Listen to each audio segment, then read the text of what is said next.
Usually, I'm out hunting in the jungle, the forest, or the mountains. I know my way around the wild. This week, I'm looking for the wild in the last place you'd ever expect to find it. The city of San Francisco. Here in the city, I can't shoot, I can't trap, and I can't pull my knife out. So I have to take advantage of every opportunity that comes my way.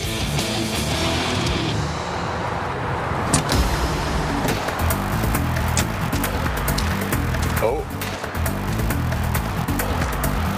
Looking good.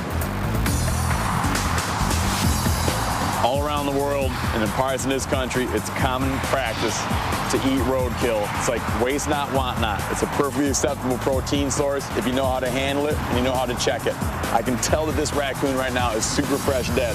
One, the hair doesn't slip at all. That means it's fresh. This animal definitely died very, very recently. Two, the blood hasn't coagulated. Eyes are perfectly glossy. Honest to God, this is fresher than anything you'd ever find in the grocery store by your house. The key is get it gutted, get it on ice quick. Would I normally pick up a raccoon? Nope. But I have no idea what I'm getting into, and this may just be as good as it's gonna get. We live in a fast-paced world, and we're losing our connection to our food, our past, and each other. Not long ago, we lived in the wild. The challenges were huge, but we had the skills to thrive, and we still do. I'm Stephen Rinella, writer, hunter, and outdoorsman. I'm on a lifelong journey to reconnect to the wild within. Let the hunt begin. San Francisco isn't going to make my hunt easy. This place is so hippy-dippy, they've even declared the street pigeon a protected bird. You can imagine what would happen if I was to pull out a shotgun and take a shot of a pigeon flying through the air. They'd throw me in jail. Between the people, the pavement, and the most overprotective laws in the country, this has got to be the hardest place in the world to hunt. But I love a challenge. Not bad for our first raccoon. So my goal is to throw a dinner party for a half dozen friends made entirely of stuff I hunt and gather right here in San Francisco. Eso, how's it going? What's going on, dude? Good to see you. To begin with, I'm meeting up with Eso Rabins. He's the founder of Forage SF in the San Francisco Underground Market, a venue where you can taste and purchase the food that is being produced in backyards and home kitchens in the Bay Area.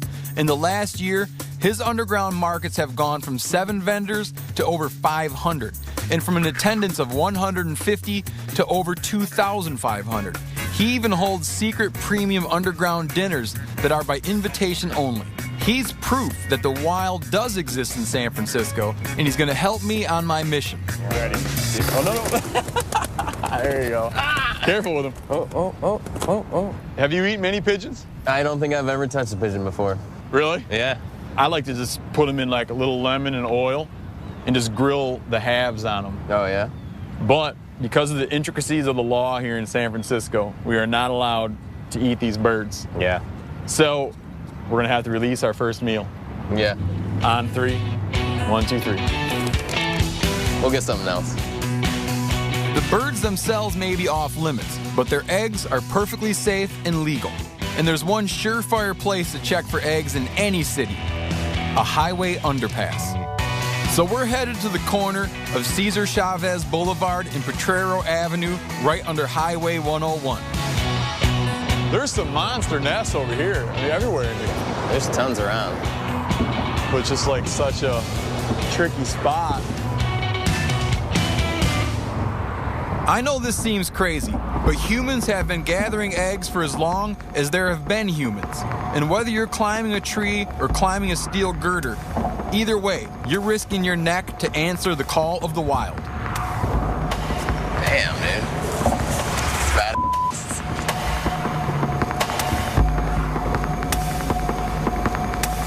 Oh, yeah.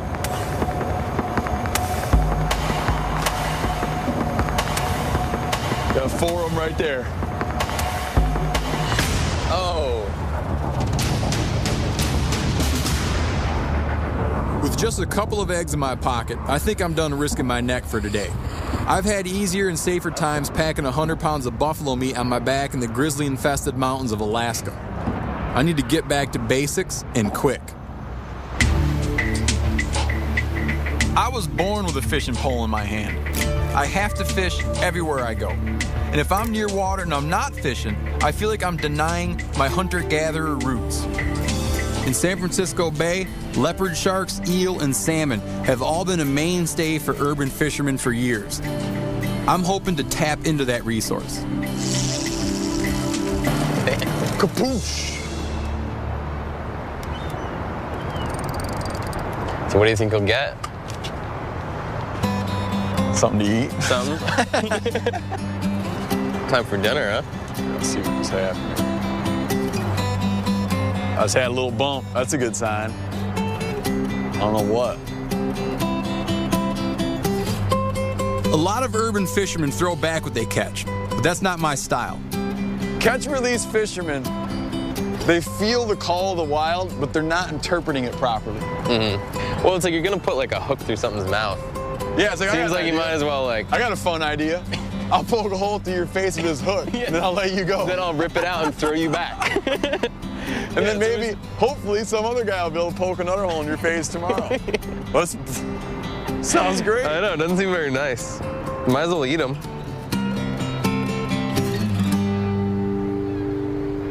At this point,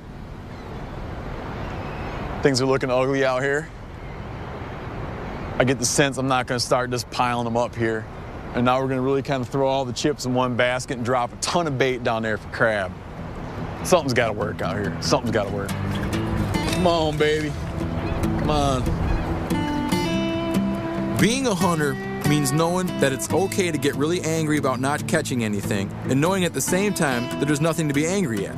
You just have to forget about time and expectations and know that you'll make the best of whatever comes your way.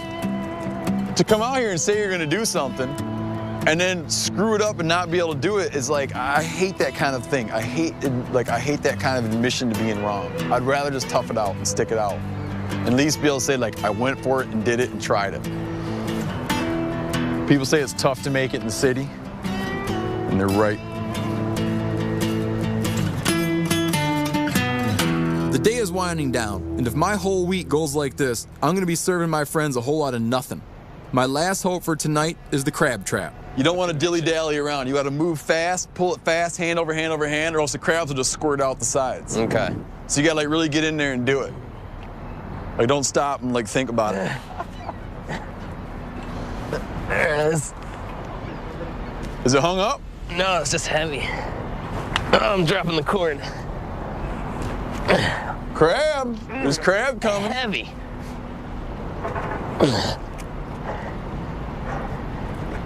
Oh, you're spilling them all? Oh, you got someone's damn anchor. A bike. You got someone's bike. It's so heavy. You've got to be kidding me, man. You've got to be kidding me.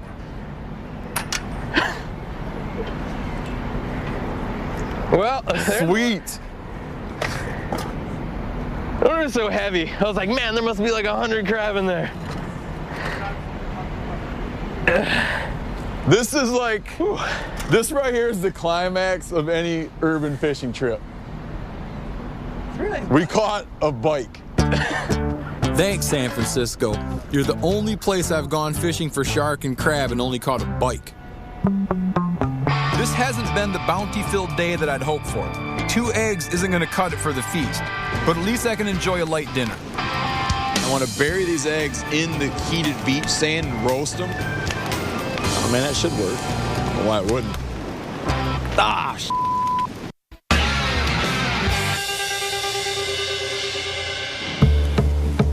I thought I could just waltz into San Francisco and prove that you can hunt and gather anywhere. But so far it's pretty much been a bust. In almost 24 hours I've caught no fish I can keep, a couple pigeon eggs, and a bike without any damn tires. I'm piles of food away from proving I can do this at a big dinner for my friends. Meanwhile, I'm hungry. And 2 pigeon eggs aren't enough for a dinner party. They're not even enough for me. But I'm gonna enjoy my catch on Baker Beach, right beneath the Golden Gate Bridge. not the most productive day. But I'm gonna make do here with a light little meal. 2 pigeon eggs.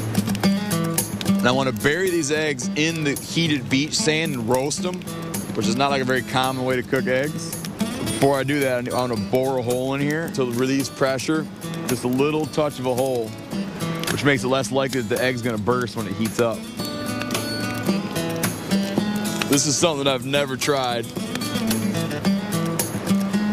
but I feel like I must have read about this somewhere. And that should work. I don't know why it wouldn't. A good thing is that when you start cooking something you never cooked before, it's more exciting than cooking something you've cooked a million times because you kind of get to have a little bit of anticipation about how stuff's gonna work out.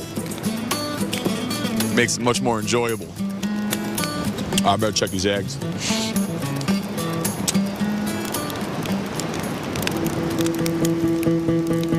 Come on. Please. Ah, it's not cooked yet.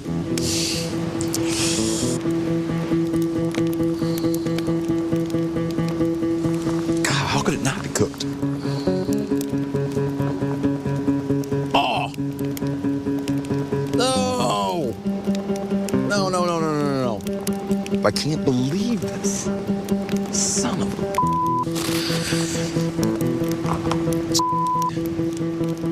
The thing I'm hoping is that that egg that started to gush out would cook and coagulate and seal that hole, and the rest of the egg would cook inside there.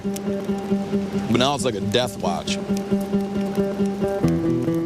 This is about as primal as it gets in San Francisco. Alone on the beach with a fire and some food. This is my element. Even with the setbacks I've had, I wouldn't want to be anywhere else right now. Huh? I gotta dip these in the ocean.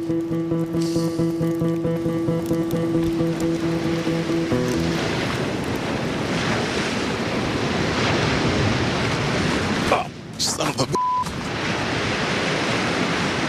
Oh, totally. That's all it needed was just to cool off a little bit before I open it up.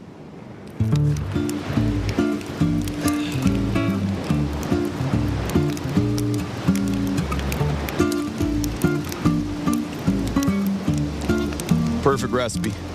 Hell yes. This is a baked roasted egg, dirt roasted campfire egg.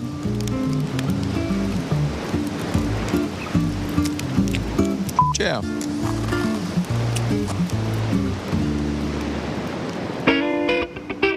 It's day 2, and things haven't gone well so far. I'm gonna have to get really serious if I'm gonna succeed on this quest. So I'm starting the day by foraging for local greens in Golden Gate Park with 2 of the area's best foragers. Kevin was instrumental in establishing the Trackers Bay organization and has taught at the Regenerative Design Institute. His friend Mia is the founder and regional director of Trackers Earth in the Bay Area. I know it's an ancient tradition, but I can't help but feel like foraging is like the light beer version of hunting and gathering. Let me put it this way, a forager hugs the tree before picking its fruit. It's not totally my thing, but if these 2 know their stuff, I'm all in. All right. This is miner's lettuce right here. This is actually a native California plant. What part's good, the leaf? The whole thing is good. You can eat the flower, the leaf, the stalk, and it's super tasty. Man. Isn't it really good? Yeah. Yeah. You know, like if you get like a good salad with arugula and stuff, like not just like iceberg, but like an actual salad with mixed greens, it has that going on. Totally. Yeah. That's the other cool thing about wild edibles is you're not just like making do. I mean, it's like great. Right. Do you know what I mean? It's like the coolest tasting stuff in the world. Yeah, this is one of my favorite salad greens. You know, as a self-respecting hunter, it's hard to admit that I spent a nice fall day in a city park instead of hunting in the true wild. But as a fan of all things free and edible, I have to admit that this San Francisco park is surprisingly well stocked with groceries. What else is in here? This is sour grass. It's called oxalis. I can't believe that. How does it taste? Like something from like a candy store. You've Yeah. never had that before? Yeah. No, listen, I'm so tuned into animals and birds and like that, but plants, I'm like, nah, I don't know. What's on the end of there? It's bulb. Yeah. Is it bulb I've edible? never seen one with a bulb quite that big. know. I'm not sure. And there's a related plant that's edible. It's not toxic. Yeah, I mean, you can definitely taste it. He just puts anything in his mouth, huh? Oh, hey. This could be fun. Whoa, check it out, you guys. This is plantain. This is a plantain? This is a plantain. This is gonna shoot off a little banana. No relation to the cooked banana. What am I eating? It's got awesome seeds. You just kind of scrape off some of those seeds, and what happens is some of them fall down to the ground. So you're sowing more. Exactly, so you're sowing more of them. This has like a hearty kind of texture to it. Like that really vibrant green olive oil where it has like a little bitter taste to it. That's totally what it tastes Or like evening primrose. Look, I'm proud of these guys for knowing so much about plants. As much as I hate to admit it, Mia and Kevin are my first success story of the week. I can for sure cross off gather off my hunter-gatherer to-do list. Thanks to their help, I have enough greens to make a killer salad for a pile of people. So I'll go with the flow and check out their flowers. You see the nasturtiums on the ground, and then they've climbed up. And, you know, this plant's been living for a while. Say this again, nasturtium? Nasturtium, yeah. It's really common here, and it escapes, you know, ornamental, but it grows wild. So it's not native to North America? No, it's actually native to, I think, South America. And the flavor, you never forget. Wow. Spicy. Aren't they good? Very unexpected. Yeah. These are the immature seed pods of the nasturtium. Whew, that's like a spicy, it's like, Like horseradishy. oh my God, it's like horseradish. It's like wasabi. Yeah, that's even more so. You're gonna. Holy smokes, yeah. You do not expect something growing in a park to taste like that. My goodness. Really spicy. Like goes up your nose. Yeah, Whoa. exactly. That'll clear out your sinuses. That is a strong seed. My God. Yeah, you can. The feather, the flower's good, but whew. But I'm into it. I mean, that has grr right there. That has like, Do you know what I mean? I like that plant. I don't like the way it tastes, but I like the kind of like oomph of it. I keep thinking in my mind how I would present to my buddies like back home that I'm in a park in San Francisco picking flowers. I don't know, it would be hard to convey the situation I'm in. And I almost just decorated my hair with the flower, and then I thought better of it and put it back, but this is definitely rubbing off on me in a weird way. We should probably go try to kill a squirrel. When I start thinking about putting spicy flowers in my hair, it's time to get rolling. As cool as Mia and Kevin turned out to be, I need to get back to proving that I can hunt in city limits, and I need to get my hands on some animal protein, also known as meat. This place is covered in feathers. It's like something killed a flock of chickens back in here. It's kind of giving me a good feel about what might be hiding out in here.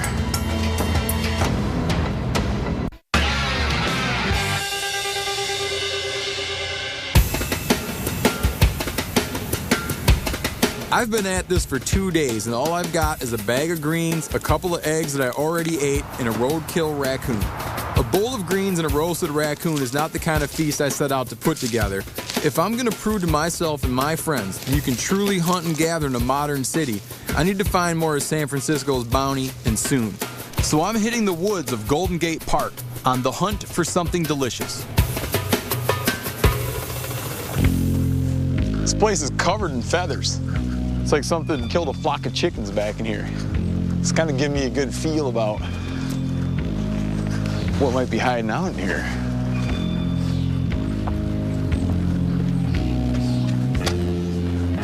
Huh. It's women playing tennis. Now, I'm used to being thrown off the hunt by washed out tracks or bad weather, but this is the first time I've ever been thrown off a hunt by people playing tennis. How you guys doing? Hey. Honestly, I kind of feel like getting those greens was like killing a quail on a boar hunt. Hardly anything, but enough to get your blood racing. And I'm kind of running on like a little bit of adrenaline right now. I mean, I'm kind of amped up, but I gotta find something. It's kind of ridiculous. At a point, I think that it would come down to just like giving up on the quest, but I said I was gonna do this. I told people I was gonna do this. I told myself I was gonna do this. And now I'm like not gonna not do it. Here's wild fennel, just like, you know, fennel seeds you put in sausage and stuff like that. They're good. Tastes like black licorice. Wow, way like black licorice, but good. Oh, Nice. Right there, feeding on the damn fennel. These are garden snails, not what people are used to eating at a restaurant. But archaeologists have found fossils of snails like these at ancient Mesolithic sites dating back to around 8000 BC. So these snails are definitely edible, just not what you would normally think of as escargot. I'm gonna search around and get, like, you know, a bunch of these suckers and eat them up. Right there is a nice snail. Oh yeah. Oh, right there. In the base of this, right there is a big one. Picking these fat, fennel-raised snails has put me in the mood for escargot au naturel. That means naked snails. Not that I have a choice in the matter, as my pack happens to be empty of garlic and butter. So I'm going to give steamed snails and fresh herbs a try.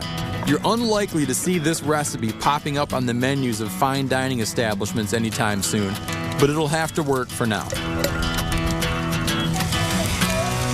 Close, we're steaming them now. One hazard of making a quick meal in the middle of a city park is that you're not likely to enjoy it in private. What are you doing? I'm cooking up a little escargot. Wow.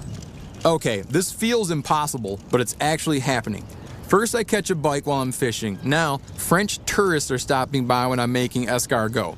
If it didn't happen to me personally, I would not believe it. Can I try it? Yeah. Okay, thank you. You'll eat it? Cheers. Oh. Do you have garlic? No, I don't have garlic. This is better with garlic.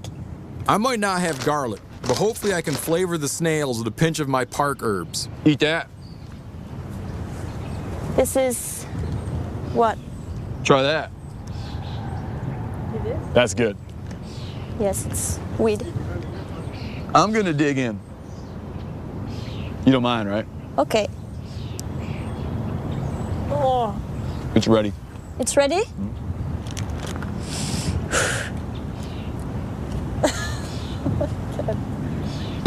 It's okay. Needs more garlic and butter. Sorry. This is not. You're proud of this. I should have known that American greens are no substitute for fine French cooking. Call me when you open a French restaurant in San Francisco. I will. Enjoy your stay. Thank you. Take care. Bye. That would not happen in the woods. It would just never happen in the woods. Two girls might come by who eat a lot of granola, but you're not going to have two girls come by who eat a lot of escargot. This doesn't happen. I'm starting to really enjoy this city. I'd be lying if I said I wasn't feeling a little better about my quest today. Snails and greens are a good start, but I want to dazzle my guests with a cornucopia of locally caught goodness. So, Esso's arranged for us to do a little fishing for monkey face eels with his friend Kirk down at Fort Baker Jetty. His preferred method for catching monkey-faced eels is an unusual strategy called poke poling. Kirk is one of those dudes who spends way more time around fish than around people. So he's a little unusual, but in a really appealing way.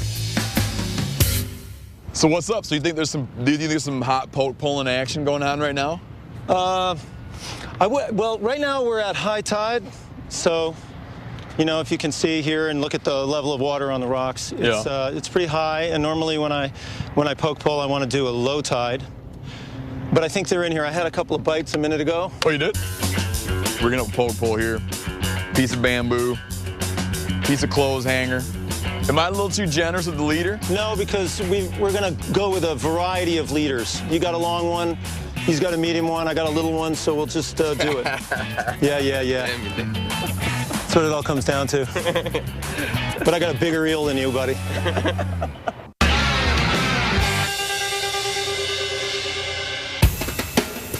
We're poke poling for monkey face eels.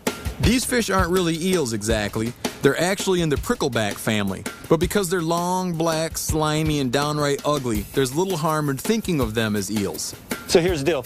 Try to get out as far as you can, but I want you guys right now just to kind of get into the whole concept of poke poling, which is to find these little crevices and holes between the rocks that are out of the light. So if you're poke poling and you can see your bait, you're probably not going to catch anything. Because he's like hiding out. He's hiding out. That's what they like. So, for instance, I'm looking right here. See, that looks like a reasonable hole down in there. Something like that. Local guys always have their own little special methods and techniques, and Kirk is no exception. Try down by this pipe. Ooh. No. There's one messing with it. I don't know what it is, but he's messing with it. It's a small fish messing with it. I can just feel him going like... This guy keeps grabbing it, but he can't get hooked. There he is. Oh, God! Poke poling is like precision fishing. I could really get into this if I could actually catch something. I'm putting the food that they like to eat into the places they like to hang out. And I would appreciate some acknowledgement on their part that I'm doing this. Oh, there's some. Oh, God! One thing I'm learning about hunting in San Francisco, trials and tribulations come with the territory. I just lost the eel.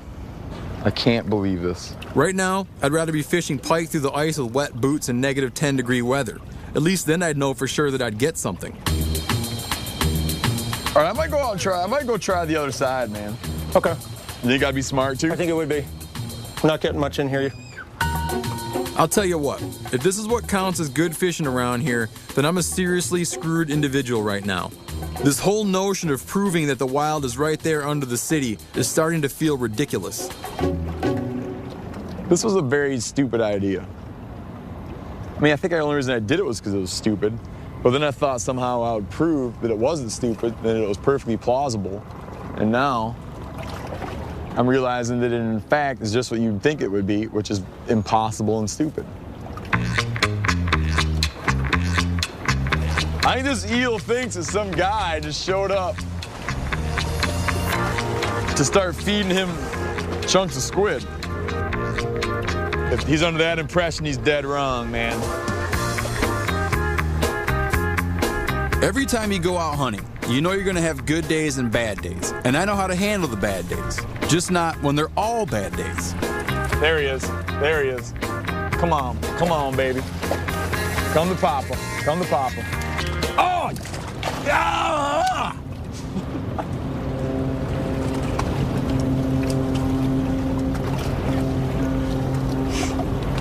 Did you see the size of that eel? God! That was a big eel. I'm not even gonna poke back in there again. I'm not gonna tease myself.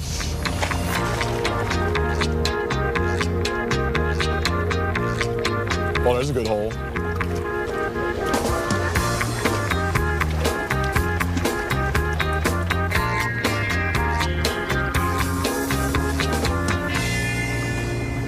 Oh! Nice! I am so happy. Next to the day I got married and the day that my baby was born, this is the best day of my life. Steven, just a word of advice. If you pull that hook out and you drop that guy, you're never going to get him back. I got a death grip on him. But I feel you. And I'm in a pretty safe spot. He's got 50 million years of evolution of getting out of holes, so. Yeah, I should probably go up. Let's go up. All right, should we, what do you, oh. You've got to be kidding me. He was right. I cannot believe this. Oh, I can see him. I'm gonna get him. This reminds me of like the kind of weirdest memory. I was a little kid. I caught a bass the day before bass season. And my dad had thought that a good idea would be just to put it in a live well, and then I could re-catch it in the morning when it was bass season. And I go to put it in that live well, and I dropped the bass. And it got away. Jeez, these things. Did you get him? Dude, it was just what you said. I'm like, yeah, I better walk up there. I walk up, the line breaks, and this eel just starts like doing a dry land voyage. Okay, the bite is on. Let's get somebody monkey faces.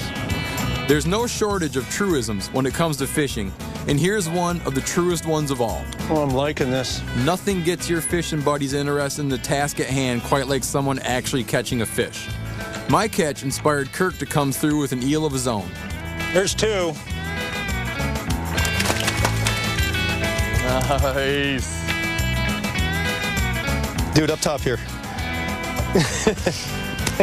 Nice. Ah, the grip. That's the most gratifying feeling handshake I've ever had, man.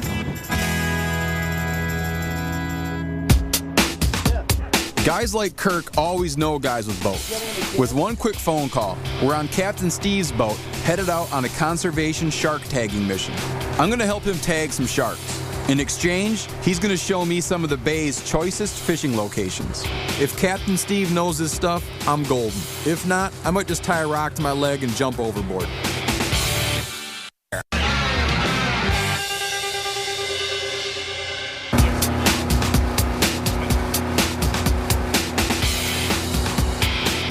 Okay, so clearly the place I'm gonna make it in this city isn't the water surrounding it. Lucky for me, the city limits extend into the bay itself. It's got a wealth of seafood, and today is my last chance to get this meal together. Besides being a master fisherman, Captain Steve is a conservationist who works to preserve stable fish populations for future generations of fishermen. I'm gonna help him with his shark research in hopes that he'll let me use his boat for my own purposes of catching some food. Captain Steve, have you got any skin cancer from all the fishing you do yet? Actually, yes. Top of your ears? I got melanoma last year. Yeah, man. On my elbow. It's the curse of the avid fisherman. Right there. Like you hear a tennis elbow, that's fisherman's elbow right there, man. I got tennis elbow, carpenter's elbow, and fisherman's elbow. You got 3 elbows? Anchor set. Let's go catch some leopard sharks. All right, man. Hook me up. You got it. Captain Steve uses barbless circle hooks, which work differently than traditional J hooks. A circle hook is a whole different principle where you let the fish really take it. If he just nibbles this and you go to set the hook on a circle hook, you're just gonna pop it right out of his mouth. There's nothing to grab, you know. It's like I can go like this. I'd never be able to do that with a straight hook. All right, now I'm getting excited. Bait starts getting cut. Captain Steve's like me. Neither of us believe in wasting a minute of time, and both of us like being in total control. No one ever baits my hook. That's awful nice of you, Captain Steve. No problem. Maybe Captain Steve likes to be a little too much in control. Now, do you know how much you're emasculating me by throwing my line out? First you bait it, then you throw it out for it. Are you here to humiliate me? No, I'm here for the first couple of fish, and then after that, you're on your own.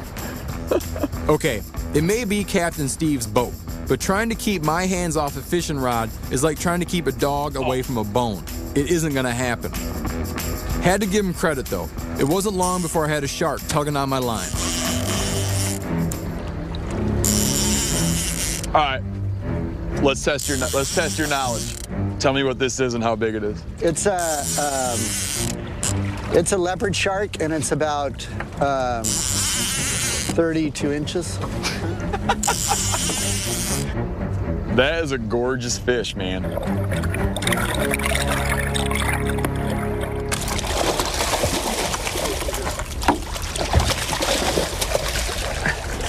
Got a tiger by the tail. Okay. It's a female, yeah. So we'll tag this one. Tag and release this guy? Yeah.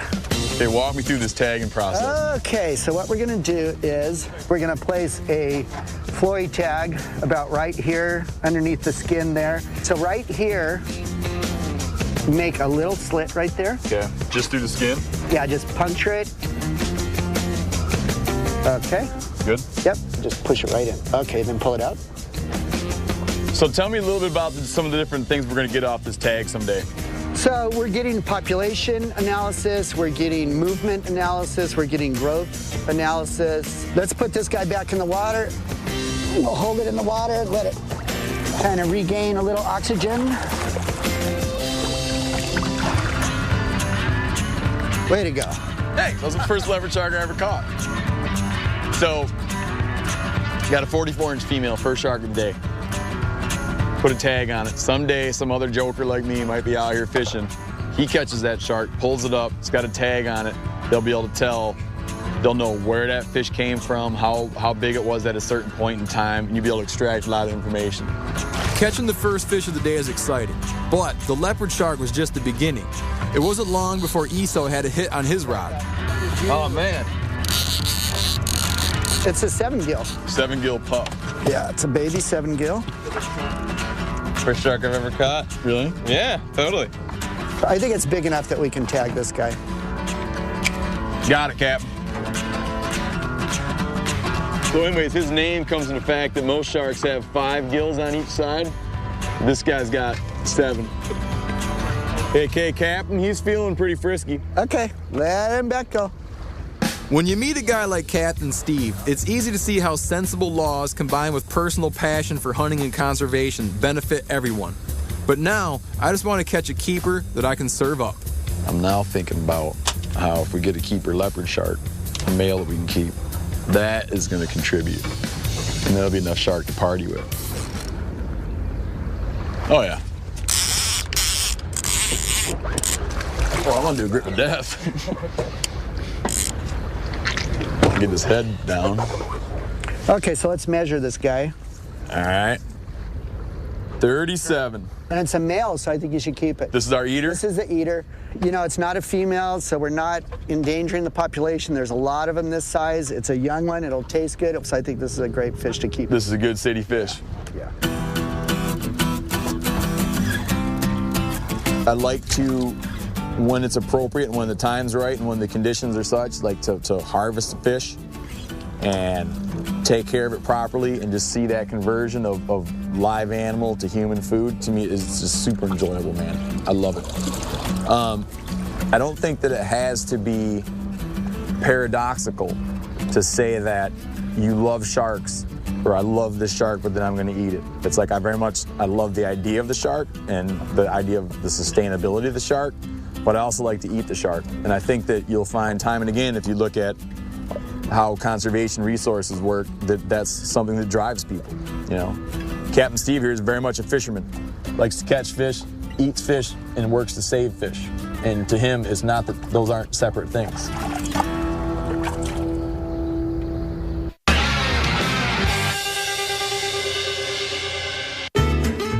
So, after a few days in San Francisco, I've got 4 eels, a bunch of greens, a shark, and a roadkill raccoon. At this point, I've proven it's possible to hunt and gather a ton of stuff right inside a city. The next step is to see if I can convert all this raw material into a killer meal. With the help of Eso and my buddy Chef Andy, I'm ready to start cooking. First up, I gotta deal with that raccoon. I've never cooked or eaten raccoon. Andy's never cooked or eaten raccoon. Eso? Never. Never. So we got a little bit of a disadvantage. What are you thinking on the trussing? Well, it's a good idea to pull it all together to have one uniform piece of meat. See, that's a little more appetizing and then these 2 back quarters like this, and then maybe do like a wrap right there and a wrap right here. Yeah. So he's together. Yeah, because you don't want to make him seem anthropomorphic, man. You don't want him seem like a dude laying there sleeping. Mm-hmm. I don't know if that makes sense, but I just want him to look like he's curled up having a nap, or I don't want him to look like he's made a big transformation from raccoonness to foodness.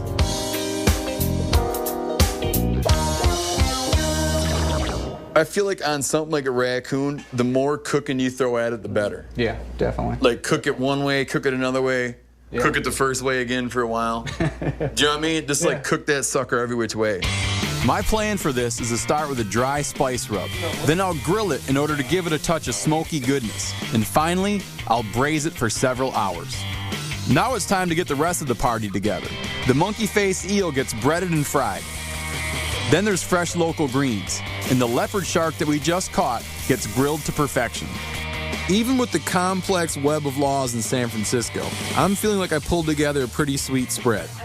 And now, it's time to see if my guests agree. First, we brought out our grilled leopard shark steaks. Whoa. Wow. Oh my God. I can totally see a leopard spot right there. Watch out for the hair. I have a lot of alcohol in there. I heard that. This is really good. It's like I can't imagine it like swordfish, like kind of dry in the same way as swordfish is. Yeah, but it's really, really good. Like it's actually like a lot more moist than I thought it would be. Okay, so the next dish is monkey face eel from Fort Baker. So far, this meal is a huge success. Every main ingredient was found, caught, or picked by me right here in the city. Now it's time for the main event, the roadkill raccoon. If this turns out well, it's safe to say that I won my own challenge, and I like winning. Smells good. The meat looks right. Looks good. Raccoon. First raccoon. Yeah, I'm excited to try it. Let's bring her out.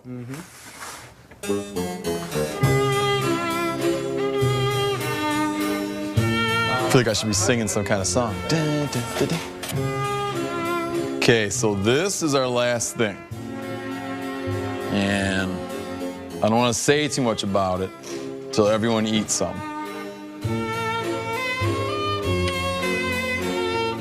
So grab the forks and dig in there a little bit.